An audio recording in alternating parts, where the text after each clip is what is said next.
My name is Amelia, and I'm 24 years old. I work for a boutique travel agency called Odyssey Travels in the heart of New York City. We specialize in crafting unique European holidays, booking everything from flights to charming little hotels. I started here 2 years ago, and I genuinely like my job. It isn't always a thrill a minute, but my colleagues are wonderful. My boss is Mr. Harrison. He's in his early 40s, a genuinely kind and considerate man. He never fails to offer a warm, good morning when he arrives, and he always makes a point to thank me for my work. One quiet Tuesday morning, I was at my desk, deep in the maze of flight prices for a client. The office was peaceful, with only the gentle hum of computers and the soft clicks of keyboards filling the air. Suddenly, I heard voices drifting from Mr. Harrison's office. His door was slightly ajar. I wasn't trying to eavesdrop, but his voice carried clearly. He was on the phone with someone. "She's phenomenal," I heard him say. "She's the perfect fit for this. I really admire her energy." My fingers froze over the keyboard. I glanced towards his door. Was he talking about me? He continued, his tone earnest. "She's a hard worker, incredibly smart. She has precisely the right attitude. I've been observing her for some time now." My eyes widened. Was this actually happening? Mr. Harrison was talking about me. He said I had the right attitude. He admired me. He said I was the one. My mind raced, replaying recent interactions. Just last week, he had given me a brilliant smile when I submitted the quarterly travel analysis. He told me I had done an outstanding job. He even brought me a latte one morning. At the time, I thought he was just being his usual nice self, but perhaps it meant more. Last month, he remembered my birthday. He left a small, artisanal chocolate bar on my desk with a note that said, "Hope you have a wonderful day." I saw it as a kind, managerial gesture, but now a new question bloomed in my mind. Did he have feelings for me? I subtly looked around the office. No one else seemed to have noticed. I tried to return to my work, to act normal, but my head was swimming with possibilities. Could Mr. Harrison, my boss, be in love with me? Later, during our lunch break, I sat with my friend Chloe. She's the receptionist and my closest confidant at work. We always shared our meals in the small break room. I leaned in and whispered, "Chloe, I think Mr. Harrison likes me." She paused with her fork halfway to her mouth. "What? Are you being serious?" "Completely," I said. "I heard him on the phone. He said I was perfect, that I had the right energy. He said he admires me." Chloe's eyebrows shot up. "Wait, when did this happen?" "This morning," I explained. "He was on a call, but the door was open. I didn't mean to listen, but I couldn't help but hear everything." A slow smile spread across Chloe's face. "Wow, Amelia, that's something. Maybe he really does like you." A jumble of nerves and excitement churned in my stomach. What do I do? Chloe laughed.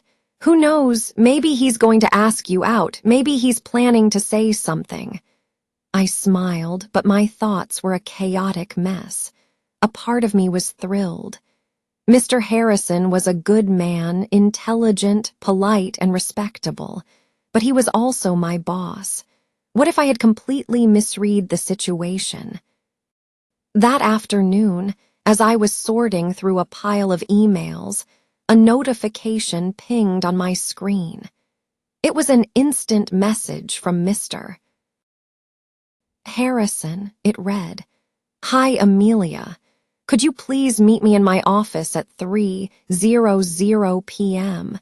I have something important to discuss."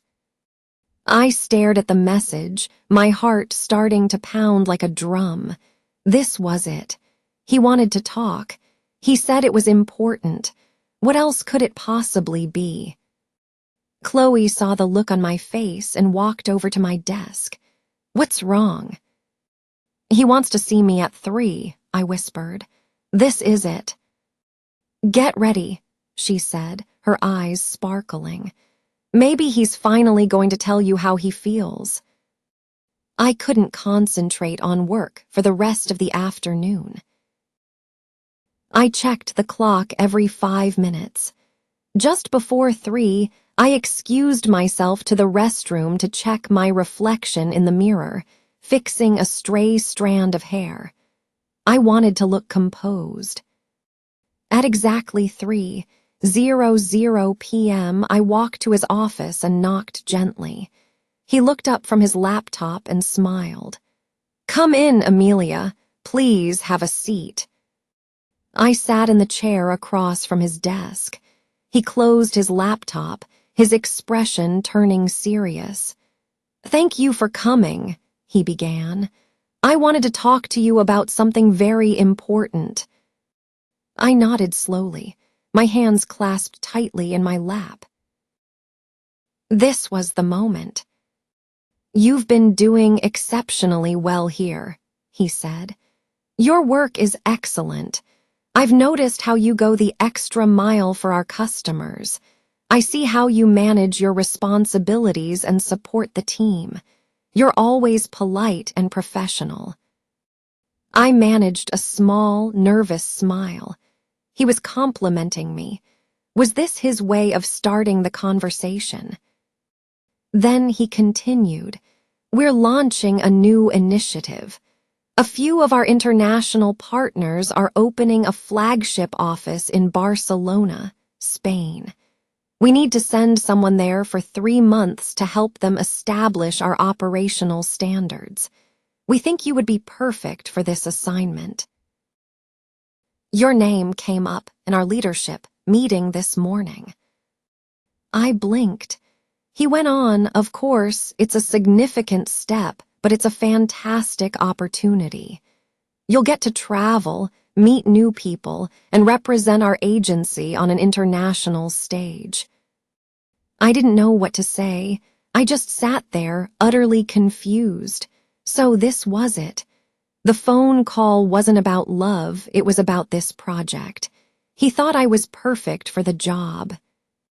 He smiled kindly. You don't have to give me an answer right now. Think it over. Talk to your family if you'd like. But I genuinely believe this is a great chance for you. I finally found my voice. Yes, thank you, Mr. Harrison. He stood up and extended his hand. I shook it. We're very lucky to have you, Amelia. I left his office in a daze and walked back to my desk. Chloe rushed over immediately. Well, what did he say?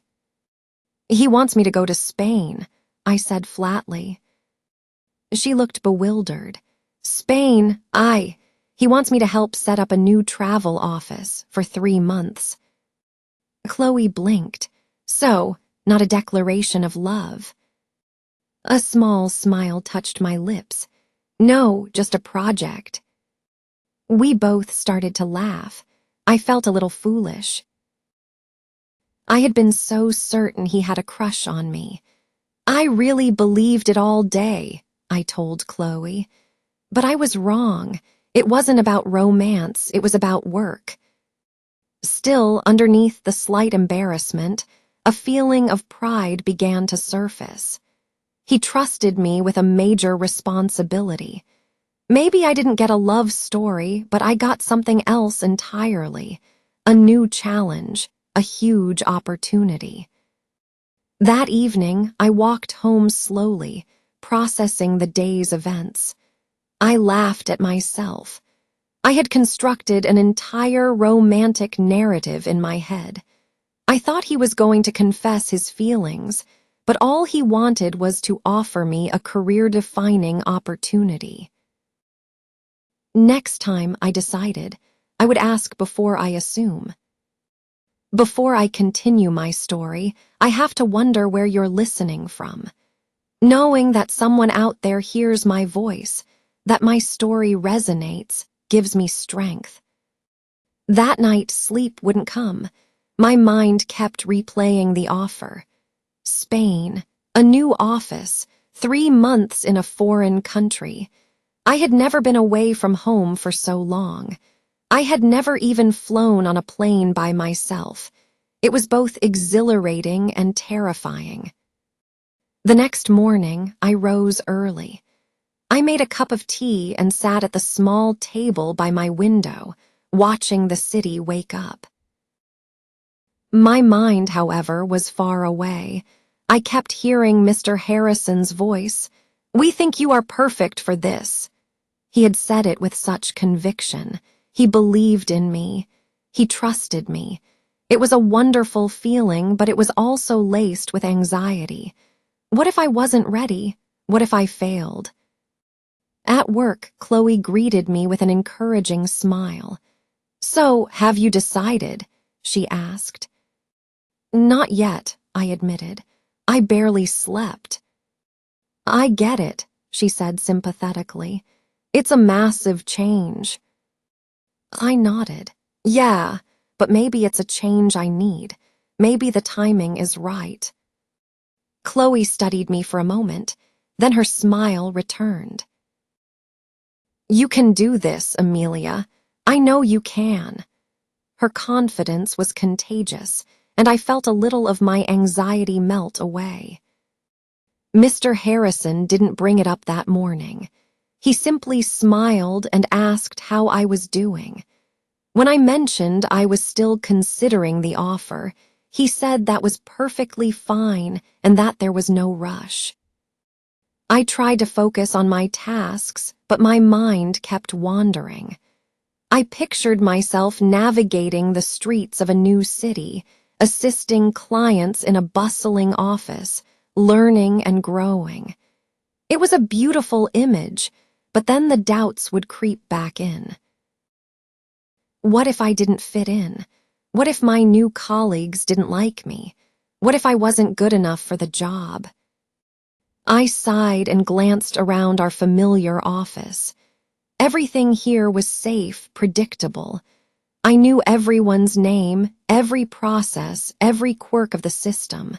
I had a routine, and a part of me was scared to let that go. At lunch, I confided all my fears to Chloe. She listened patiently, then said something that stuck with me. "You're scared. That's normal. But being scared doesn't mean you shouldn't go. It just means you care about the outcome." She was right. I did care. I didn't want to fail or disappoint Mr. Harrison, but I also didn't want to let fear rob me of an incredible opportunity. That evening, I called my older sister, who always offered brutally honest advice. When I told her the whole story, she chuckled softly. "So, you thought your boss was in love with you?" "I know it sounds so silly now," I mumbled. "It's not silly," she said. "We all do it. We hear a snippet of something and our brain writes a whole movie script. But hey, this time the real story turned out even better." "I guess," I said, "but I'm still a little embarrassed." "Don't be," she insisted. "You were offered something amazing because you earned it. That means you're doing everything right." We talked for a while longer. After we hung up, I sat on my bed, staring at the ceiling. I thought about how much I had grown. When I first started at the agency, I was terrified to answer the phone. I didn't know how to handle frustrated clients. I had to consult the manual 3 times to book a simple trip. Now, things were different. I was confident, capable, and respected. Maybe I was stronger than I gave myself credit for. The next morning, I walked into the office with a newfound sense of purpose. I sat down, opened my computer, and got to work. I felt a quiet confidence humming within me. Just before lunch, Mr. Harrison approached my desk. "Have you had any more thoughts on the offer?" he asked, his expression as kind as ever. I looked up at him and smiled. "Yes," I said clearly. "I want to go." His own smile widened. "I'm very happy to hear that, Amelia. I think this will be a great experience for you. You'll learn so much, and the team in Spain is eager to meet you." He explained that someone from the head office would contact me soon to arrange travel and housing, all covered by the company. My hands were trembling slightly, but it wasn't from fear anymore. It was from pure, unadulterated excitement. Chloe came by and gave me a quick hug. "I'm going to miss you," she said. "I'm not leaving forever," I laughed. "Still, you're my lunch buddy," she pouted playfully. "Spain better be worth it." I promised to send her lots of pictures. The following days were a whirlwind. I received an email from the Barcelona office with my flight information and a welcome packet. They mentioned I would be helping to train 2 new assistants. I felt a surge of pride. I wasn't just going to learn, I was going to teach. On Friday, Mr. Harrison called me into his office again. This time, a woman was sitting with him. She stood and introduced herself as Alina, the regional director. "We've heard many good things about you, Amelia," she said, shaking my hand firmly. She looked at Mr. Harrison. "I think you made the right choice." He smiled back. "She's exactly what we need." I smiled too, and this time, the feeling inside was completely different. It wasn't the fluttery hope of a secret crush. It was the solid, grounding feeling of professional pride. Not for being chosen, but for having become the kind of person who could be. The day of my flight arrived in a blur. One moment I was at my desk, and the next I was standing at the airport, suitcase in hand. Flying alone for the first time, I checked my documents obsessively. As the plane took off, I watched the city shrink below. I felt a familiar pang of nervousness, but it was calm, manageable. I was ready. In Spain, a driver holding a sign with my name greeted me. The city was vibrant, awash in the golden light of the afternoon sun. The next morning, I walked to the new office. A woman named Rosa, the team manager, welcomed me warmly. She introduced me to the team, a friendly group of people from all over Europe. By lunchtime, I already felt like I belonged. That evening, I called Chloe. "Don't fall in love with another boss," she joked. "Don't worry," I laughed. "Lesson learned." The days in Spain flew by. I fell into a comfortable rhythm. On the weekends, I explored the city, visiting parks, museums, and cafes. I even made new friends on a walking tour. One day, Rosa called me into her office. "Amelia," she said, "you've been a tremendous help. We'd like to ask you something. We're considering creating a new permanent training role, someone who travels between our European branches to support new teams." It would mean more travel: Portugal, France, Italy. I stared at her stunned. "Me?" She nodded. "You work well with people. You're calm and you explain things clearly. Think about it." That evening, in my hotel room, I reflected on how much had changed in just a few short months. I had started with a silly misunderstanding, a story I had completely invented. But that wrong story had led me to the right place.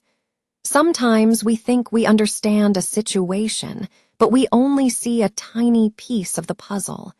I thought I knew what Mr. Harrison meant, but I didn't. And I'm so glad I was wrong.